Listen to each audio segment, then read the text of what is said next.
నమస్తే. పెళ్లి ముహూర్తాలు ఈ నెల 18 నుంచి అంటే ఫిబ్రవరి 18 నుంచి స్టార్ట్ కాబోతున్నాయి ముహూర్తాలు. ఏకధాటిగా 3 నెలలు ఉంటున్నాయి. ఇక 3 నెలలు ఉంటున్నాయి. ఇక పెళ్ళిళ్ళు, ఎలక్షన్లు చాలామందికి ఉపాధిని ఇస్తాయి. చాలా వేల మంది బతుకుతారు. వార్త కూడా వచ్చింది, మనం చూడాలి ఒకసారి. 18 నుంచి సుముహూర్తాలు. తెలుగు రాష్ట్రాల్లో వేలాది పెళ్ళిళ్ళు అంట. వేలాది పెళ్ళిళ్ళు జరుగుతాయి నిజంగానే. 3 నెలల బ్రేక్ తర్వాత మంచి రోజులు.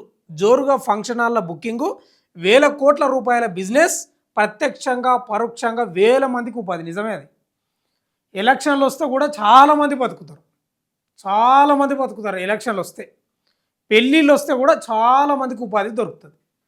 ఇక ఈ పెళ్ళిళ్ళ కోసం అసలు ఈ పెళ్ళిళ్ళ మీద ఆధారపడి బతికేటోళ్ళు కూడా చాలామంది ఉంటారు. రావాలి పెళ్లి ముహూర్తాలు బాగా లేట్ తీసుకొని వస్తే కూడా నిజంగా ఓ రకంగా బాధనేనే అనిపిస్తుంది. సరే, తెలుగు రాష్ట్రాల్లో పెళ్లి సందడి మొదలు కానుంది. 3 నెలల విరామం తర్వాత ముహూర్తాలు స్టార్ట్ కానున్నాయి. గత ఏడాది నవంబర్ 26న శుక్ర పూడమి స్టార్ట్ కావడంతో ముహూర్తాలకు బ్రేక్ పడిందట. ఈ నెల 18 నుంచి 3 నెలల పాటు మంచి ముహూర్తాలు ఉన్నాయని పురోహితులు చెప్తున్నారట. గత 3 నెలలుగా ముహూర్తాలు లేక వెలవెలబోయిన కళ్యాణ మండపాలు ఇకపై సందడిగా మారనున్నాడు. ఇంకా ఈ కళ్యాణ మండపాలు కూడా ఎట్లుంటుందంటే, ఇక ముహూర్తాలు వచ్చినాయంటే చాలు రేట్లు అడగోలుగా పెంచుతారు. వాళ్ళు కూడా వాళ్ళు తక్కువలా ఆ సంవత్సరం మొత్తం అంతా ఒకటే 2-3 నెలల్లో తీసేసుకుంటారు. మొత్తం ఫంక్షన్ హాళ్ళు సంవత్సరం సంపాదన అంతా ఒకటే 2-3 నెలలు తీసేస్తారు. ఈ నెల 18 నుంచి మే నెల వరకు వరుసగా శుభముహూర్తాలు ఉండడంతో తెలుగు రాష్ట్రాల్లో వేలాది జంటలు ఒక్కటవనున్నాయి. ఇప్పటికే అన్ని ఫంక్షన్ హాల్ బుకింగ్ ఇదో పంచాయతీ. ఈ బంగారం రేటు అడగోలుగా పెరిగింది. అది ఎంత పెరుగుతుందంటే ఇక పాపం పెరిగినట్లే పెరుగుతుంది. బంగారం రేటు దిగుతలేదు చక్కగా. అది దిగిన కూడా 20,000, 10,000, 15,000 అంతే. ఆ వెండి అయినా కొందామంటే వెండి కూడా అట్లే పెరుగుతుంది. ఇక పేదోళ్ళకు వచ్చింది పంచాయతీ అంతా. ఇప్పుడు మధ్యతరగతి పేదోళ్ళకు, దిగువ మధ్యతరగతి వీళ్ళకే బాధ. ఇవ్వాలి కదా కట్నం, బంగారం ఇవ్వాలి కదా, మామూలు బాధ కాదు. ఒక తులం బంగారం కొనాలంటే ఇప్పుడు ఎంత ఉందో 1,50,000 ఉండే ఆ మధ్యలో. మరి స్టిల్ నా ఇప్పుడు ఎంత ఉందో నాకు కూడా ఐడియలేదు ఇప్పుడు. కానీ ఇప్పటికే అన్ని ఫంక్షన్ హాల్ బుక్ అయ్యాయి. కొన్ని మంచి ముహూర్తాల రోజు ఉదయం సాయంత్రం పెళ్ళిళ్ళు ఫంక్షన్లు జరగనున్నాయి. ఈ ఏడాది ఫిబ్రవరి 2వ వారం నుంచే వాతావరణం మారనుంది. ప్రధానంగా ఈ నెల అంటే ఫిబ్రవరి, మార్చి, ఏప్రిల్, మే నెలల్లో అత్యధిక ముహూర్తాలు ఉన్నాయంట. ఇది 3 నెలలు ఉన్నాయి ఏకదాటిగా. ఇంకా పూర్తి స్థాయి వార్త చదువుతాం ఉంది.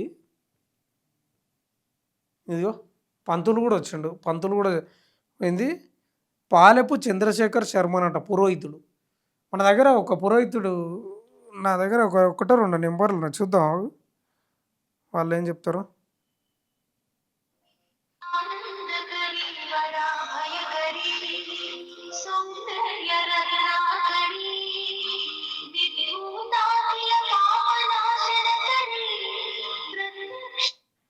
హలో హలో సార్, పంతులు గారు నమస్కారం. ఏం లేదు, మీరు లైవ్లో ఉన్నారు. ఈ ముహూర్తాలు మళ్ళీ 3 నెలల క్రితం నవంబర్లో ఉన్న ముహూర్తాలు ఇప్పుడు ఇక ఫిబ్రవరి 18 నుంచి స్టార్ట్ కాబోతున్నాయి. 3 నెలలు అని పేపర్లో చదువుతున్నా నేను. ఎట్లా ఉండబోతున్నాయండి ముహూర్తాలు 18 నుంచి? 19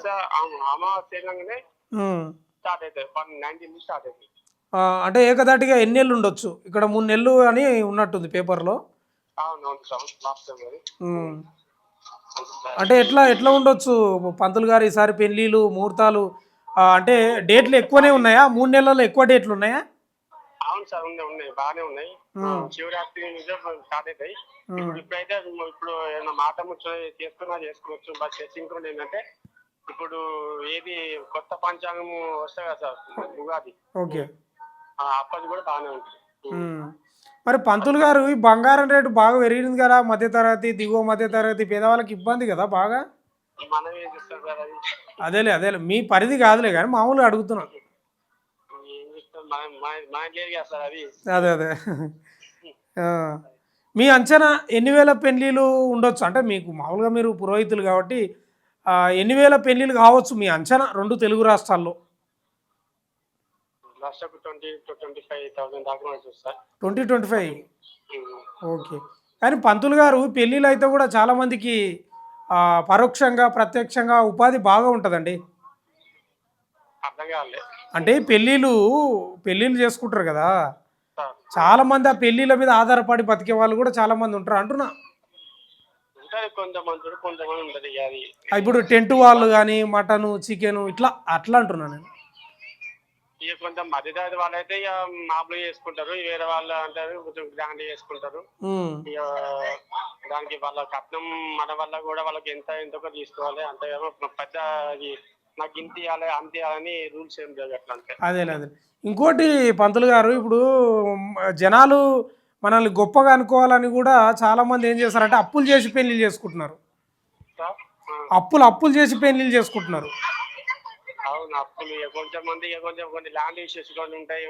ర్యాక్ లేకుంటే వస్తే అంటే ఏమంటారు ఆ టైంలో సరిగా అందలేకపోవడం వల్ల కూడా కొంతమంది ఇబ్బందిగా ఉన్నారు అట్లా. ఇప్పుడు గొప్పగా పందిరేసుకొని లేకపోతే ఫంక్షన్ హాల్లో వేసుకుంటేనే ఆ సంసారం సాఫీగా ఉంటుంది అనేది ఏం లేదు కదా.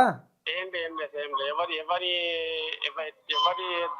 ఎట్లా చేసుకున్నాను అట్లా వేసుకోవచ్చు, కానీ దాంట్లో ఇట్లా చేయాలి అట్లా రూల్స్ ఏం లేదు సార్. అది ఇప్పుడు పిల్ల కుటుంబ సభ్యులు పిల్లగాని కుటుంబ సభ్యులు ఓ గుడి దగ్గర పోయి తాళి కట్టుకున్నా కూడా మంచిదే. మంచిది సార్. కానీ వాళ్ళకి స్తోమత అట్లా లేకుంటాయి, అట్లా వాళ్ళకి అంతగా లేకుంటే అట్లా వేసుకున్నా కూడా పెద్ద.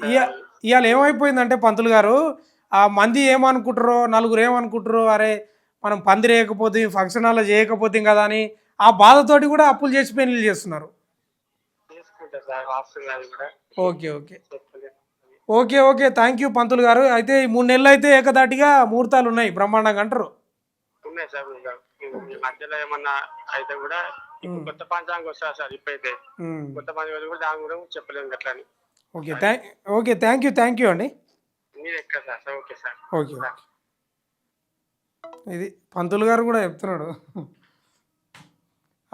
పెళ్ళిళ్ళు అప్పులు చేసి చేసుకుంటారు. వాళ్ళు చూడాలి వీళ్ళు చూడాలి, ఇక నలుగురు కోసం అప్పులు. సరే ఉన్న దాంట్లో చేసుకుంటే అది వేరే విషయం. అప్పులు తెచ్చి మరీ చేస్తారు. ఫంక్షన్ హాళ్ళు లక్షలు, ఇక 100 మందిని 1000 మందిని ఇన్ని చేసినా కూడా కొందరు విడిపోతారు. అంటే అందరు కాదు కానీ కొందరు. ఏం చేస్తాం, అట్లా అయిపోయింది సమాజం కూడా. ఈ కొంత స్టోరీ ఉంది, అది చదివేద్దాం. వరుసగా 4 నెలల పాటు మంచి ముహూర్తాలు ఉండడంతో తెలుగు రాష్ట్రాల్లో 1000 కోట్ల వ్యాపారం జరగనుంది. దీంతో ప్రత్యక్షంగా పరోక్షంగా 1000 మందికి ఉపాధి కలగనుంది. బట్టలు, బంగారం, ట్రావెల్స్, క్యాటరింగు, ఈవెంట్ మేనేజ్మెంటు, ఆ ఫోటోగ్రఫీ, పూలు, డెకరేషన్, ఫంక్షన్ హాల్స్, హోటల్స్, ఇలా భారీగా వ్యాపారం జరగనుంది. ఇంతమంది బతుకుతారు చూడు. ఇప్పుడు నేను చదివిన వాళ్ళంతా ఇంతమంది బతుకుతారు. ఎక్కడవా ఇంకా ఇప్పటికే అన్ని ఫంక్షన్ హాల్స్ బుక్ అయినాయంట ఆల్రెడీ. షాపింగ్ కూడా 18 తర్వాత స్టార్ట్ చేయనున్నారు. బంగారు ధరలు పెరిగిపోవడంతో ఇక పాపం పెరిగినట్టే పెరిగింది బంగారం అయితే. గతంతో పోలిస్తే అమ్మకాలు కొంత తగ్గే అవకాశాలు కనబడుతున్నాయి. ఇక పూలు, డెకరేషన్లు, ఈవెంట్ మేనేజర్లు బిజీ కానున్నారట. ఇక మంచి ముహూర్తాలు ఎప్పుడంటే ఈ నెల 18 నుంచి జూన్ వరకు వరుసగా మంచి ముహూర్తాలు ఉన్నట్టు పురోహితులు చెబుతున్నారు. ఈ నెల 18 అంటే ఈ నెల అంటే ఫిబ్రవరి 18, 19, 20, 21, 22, 25, 26, తర్వాత మార్చి 4, 5, 6, 7, 8, 11, 12, 13, 14, 20, 21, 25, 29, మళ్ళీ ఏప్రిల్లో 14, 16, 18, 19, 20, 21, 25, 29, 30, మేలో 1, 5, 6, 8, 15, 17, 18. అదేవిధంగా జూన్లో కూడా ఉన్నాయి. 1, 2, 4, 7 తేదీలో శుభముహూర్తాలు ఉన్నట్టు పంచాంగ నిపుణులు పేర్కొన్నారట.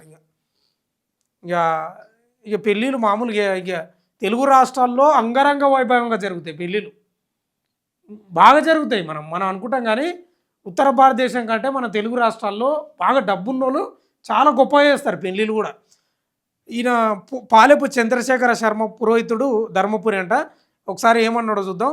3 నెలల తర్వాత ఈ నెల 18 నుంచి ముహూర్తాలు స్టార్ట్ కానున్నాయి. ఉగాది కంటే ముందు మనకు ఫాల్గుణ మాసంలో విశేష ముహూర్తాలు ఉన్నాయట. మార్చి 12 వరకు ముహూర్తాలు ఉన్నాయి. ఉగాది తర్వాత మంచి రోజులు వస్తాయి. వచ్చే నెల నుంచి ముహూర్తాలు ఉన్నాయి. ఈ రోజుల్లో భారీ ఎత్తున పెళ్లిళ్ళు, గృహ ప్రవేశాలు జరగనున్నాయి. మళ్ళీ శ్రీరామనవమి తర్వాత ముహూర్తాలు స్టార్ట్ కానున్నాయి. రాబోతున్నది అధిక జ్యేష్ఠ మాసం. యమున, గోదావరి పుష్కరాలు వస్తున్నాయి. ఈ పుష్కరాలు జరిగే జిల్లాలు, నదులు ప్రవహించే ప్రాంతాల దగ్గర శుభకార్యాలు చేయకూడదట. అందుకే ఇప్పుడే పెళ్లిళ్ళు చేయాలని తల్లిదండ్రులు నిర్ణయించారంట. ఇక మే వరకు బుకింగ్స్ పూర్తి అంట. రామరెడ్డి రిసార్ట్ మేనేజర్ అంట. ఇది ముహూర్తాలు 3 నెలలు ఉన్నాయి. ఎక్కడ ఫిబ్రవరి, మార్చి, ఏప్రిల్, మే, జూన్లో కూడా ఉన్నాయి. జూన్ 7 తారీఖు వరకు కూడా ఉన్నాయి. జూన్ 7 తారీఖు వరకు కూడా ఉన్నాయి. పురోహితుడు చెప్తున్నాడు కదా, బ్రహ్మాండంగా జరుగుతాయి. 20-25 వేల వివాహాలు జరగవచ్చు అంట. అంచనా జరుగుతాయి కూడా, మరి జరుగుతాయి. ఎందుకంటే డబ్బున్న వాళ్ళు కూడా పెద్దగా చేసుకుంటే తప్పేం లేదులే, నిజంగా అది కూడా కరెక్టే. అదే డబ్బు లేని వాళ్ళు, కొత్త పేదోళ్ళు, మధ్యతరగతి, దిగువ మధ్య తరగతి వాళ్ళు అప్పులు చేసి చేసుకోకపోవడమే బెటర్. డబ్బున్న వాళ్ళు పెడితే మంచిదే. వీళ్ళంతా బతుకుతారు కదా, ఇప్పుడు నేను చదివినా కదా, వాళ్ళందరూ బతుకుతారు. డబ్బు లేని వాళ్ళే అనవసరంగా అప్పులు చేసి అప్పుల పాలు కాకపోవడమే బెటర్. ఏదేమైనా 3 నెలలు ఏకదాటిగా ఉన్నాయి. ఫిబ్రవరి 18 నుంచి స్టార్ట్ అవుతున్నాయి. మరి ఎవరెవరు పెళ్ళిళ్ళకి స్టార్ట్ ఉండరో, లగ్గాలు పెట్టుకోనికి రెడీ అయినరో ఇక వాళ్ళే చూసుకొని టక్కున వేసుకొని పెళ్ళిళ్ళు. చూస్తూనే ఉండండి మన తొలి వెలుగు.